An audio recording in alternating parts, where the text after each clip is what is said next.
നമ്മളിൽ മിക്കവാറും ആളുകളിൽ വളരെ കോമൺ ആയിട്ട് കാണുന്ന അവസ്ഥയാണ് തലയിൽ ചെറിയ പൊടി പോലെ അല്ലെങ്കിൽ താരൻ പോലെ കാണുക. ഇത് താരനാണോ അതോ അല്ലെങ്കിൽ മറ്റേതെങ്കിലും സ്കിൻ ഡിസീസ് ആണോ? നമുക്ക് നോക്കാം. തലയിലുള്ളത് താരനാണോ അല്ലെങ്കിൽ സെബോറിക് ഡെർമറ്റൈറ്റിസ് പോലെയുള്ള സ്കിൻ ഡിസീസ് ആണോ എന്ന് നമ്മൾ എങ്ങനെ അറിയും? താരൻ അഥവാ ഡാൻഡ്രഫ് എന്ന് പറയുന്നത് സെബോറിക് ഡെർമറ്റൈറ്റിസിന്റെ ഒരു മൈൽഡ് വേർഷനാണ്. നമ്മുടെ സ്കിൻ ഒരു നിശ്ചിത കാലയളവ് കഴിയുമ്പോൾ പഴയ കോശങ്ങൾ പൊഴിഞ്ഞു പോയിട്ട് പുതിയ കോശങ്ങൾ വരാറുണ്ട്. ഇത് ശരീരത്തിലായാലും തലയിലായാലും എല്ലാ ഭാഗത്തും സംഭവിക്കാറുണ്ട്. എന്നാൽ നോർമലി സ്കിൻ ഇളകി പോകുന്നത് നമ്മൾ അറിയാറില്ല. ഇതുപോലെ തന്നെ തലയിലെ കോശങ്ങളിലും 25 മുതൽ 28 വരെ ദിവസം കഴിയുമ്പോൾ പൊളിഞ്ഞുപോയി പുതിയ കോശങ്ങൾ വരുന്നുണ്ട്. തലയിൽ നമ്മൾ പുരട്ടുന്ന ഓയിലിൻ്റെയോ അല്ലെങ്കിൽ നമ്മുടെ തലയോട്ടിയിലെ വിയർപ്പ് തട്ടി നിന്നോ പൊടി ചെളി എല്ലാം കൂടി പറ്റിപ്പിടിച്ച് തലയോട്ടിയിൽ ഇളകുന്ന കോശങ്ങൾ അവിടെ തന്നെ പറ്റിപ്പിടിക്കുന്നു. തുടർച്ചയായി ഇളകുന്ന കോശങ്ങൾ അടിയിൽ തന്നെ വീണ്ടും അടുത്ത ലെയറായി പറ്റിപ്പിടിച്ച് കട്ടിവെക്കുന്നു. നമ്മൾ താരൻ അഥവാ ഡാൻഡ്രഫ് എന്ന് വിളിക്കുന്നത് ഇത്തരത്തിൽ കാണുന്ന വെളുത്ത വളരെ ചെറിയ പൊടി പോലുള്ള കോശങ്ങളാണ്. സാധാരണയായി നാം കുളിക്കുമ്പോൾ ഇവ പൊഴിഞ്ഞു പോകുന്നു. നോർമലി ഇവ കൂടുതൽ ചൊറിച്ചിൽ ഉണ്ടാക്കാറില്ല. ചിലരിൽ തലയോട്ടിയിൽ വിയർപ്പിൻ്റെ കൂടെ താരൻ കോശങ്ങൾ പറ്റിപ്പിടിച്ചിരിക്കുമ്പോൾ ചെറിയ ചൊറിച്ചിൽ ഫീൽ ചെയ്യും.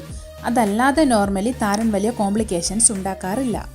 സാധാരണയായി ഏതു പ്രായത്തിലുള്ളവർക്കും ഇത്തരത്തിൽ താരൻ ഉണ്ടാകാറുണ്ട്.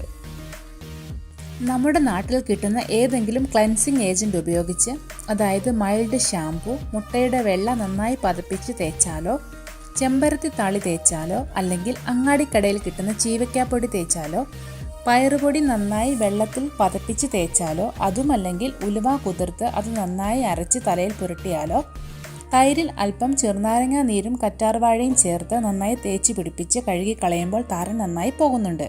ഏതൊരു നാച്ചുറൽ ക്ലെൻസിങ് ഏജന്റിനും ഈ താരനെ നീക്കം ചെയ്യാൻ സാധിക്കും. ഇനി ഡ്രൈ സ്കിൻ അഥവാ വരണ്ട ചർമ്മം ഉള്ളവർക്ക് ഇത്തരത്തിൽ താരന്റെ ഫോർമേഷൻ ഇത്തിരി കൂടുതലായിട്ട് കാണുന്നു. അവർക്ക് ഒരു ദിവസം തലമുടി കഴുകിയില്ലെങ്കിൽ മുടി ചീവുമ്പോൾ ഡ്രസ്സിലും മറ്റും താരൻ പൊടിയായി വീണ് കിടക്കുന്നത് കാണാം. അതാണ് നമ്മൾ സാധാരണയായി കാണുന്ന താരൻ അഥവാ ഡാൻഡ്രഫ്. തലയിലെ എണ്ണമയത്തിനുണ്ടാകുന്ന ഏറ്റക്കുറച്ചിലുകൾ കൊണ്ടുണ്ടാകുന്ന ഇളകുന്ന കോശങ്ങൾ അധികമാവുകയോ അല്ലെങ്കിൽ ഇളകുന്ന കോശങ്ങൾ ക്രസ്റ്റ് പോലെ പറ്റിപ്പിടിച്ചിരിക്കുകയോ ചെയ്യുന്നതാണ് സെബോറിക് ഡെർമറ്റൈറ്റിസ്. പലപ്പോഴും താരനാണെന്ന് തെറ്റിദ്ധരിക്കപ്പെടുന്നത് ഇത്തരത്തിലുള്ള സെബോറിക് ഡെർമറ്റൈറ്റിസ് ആണ്. ഇത് വളരെ കോമൺ ആയി കണ്ടുവരുന്നു. ഇത് നെറ്റിയുടെ ഭാഗത്തേക്ക് ഇറങ്ങി വരുന്നത് കാണാം. നെറ്റിയിൽ ഇത് കുരുക്കളായി കാണാം. അല്ലെങ്കിൽ തലയിൽ നിന്ന് പൊളിക്കുമ്പോൾ സ്കിൻ റെഡ് കളറായി കാണുന്നു. ചിലരിൽ ബ്ലാക്ക് കളർ പാച്ചസായും ഇത് കാണപ്പെടുന്നു. ഇത് പ്രോപ്പറായി ട്രീറ്റ്മെൻറ്റ് ചെയ്തില്ലെങ്കിൽ സ്കിൻ ഇളകുന്നതിന് കൂടെ മുടിയും കൊഴിയാൻ ഇടയാകുന്നു.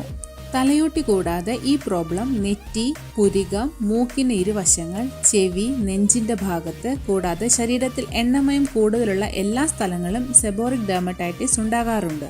എന്തുകൊണ്ടാണ് സെബോറിക് ഡെർമറ്റൈറ്റിസ് ഉണ്ടാകുന്നത്? എന്തുകൊണ്ടാണ് ഇത് ഉണ്ടാകുന്നത് എന്ന് ഇതുവരെ കണ്ടുപിടിക്കപ്പെട്ടിട്ടില്ല. എങ്കിലും പ്രോബബിൾ കാരണങ്ങളിൽ ഒന്നാമത് സ്ട്രെസ്സാണ്. അമിതമായി മാനസിക പിരിമുറുക്കമുള്ളവരിൽ തലയോട്ടിയിൽ ഇത്തരം പ്രശ്നങ്ങൾ ഉണ്ടാവാം. കടുത്ത രോഗബാധ അല്ലെങ്കിൽ ഇൻഫെക്ഷൻ ഉണ്ടായാൽ അതിന് തുടർച്ചയായി സെബോറിക് ഡെർമറ്റൈറ്റിസ് ഉണ്ടാവാം. തലയോട്ടിയിലെ എണ്ണമയമുള്ള ചർമ്മത്തിൽ വളരുന്ന ചിലയിനം ഫംഗസുകൾ, തലയോട്ടിയിൽ ഉണ്ടാവുന്ന ഈസ്റ്റ് ഇൻഫെക്ഷൻ, അതുമല്ലെങ്കിൽ നിങ്ങൾ കഴിക്കുന്ന ചില മരുന്നുകളുടെ സൈഡ് എഫക്ട്സ് ആയും ഇത് ഉണ്ടാവാം.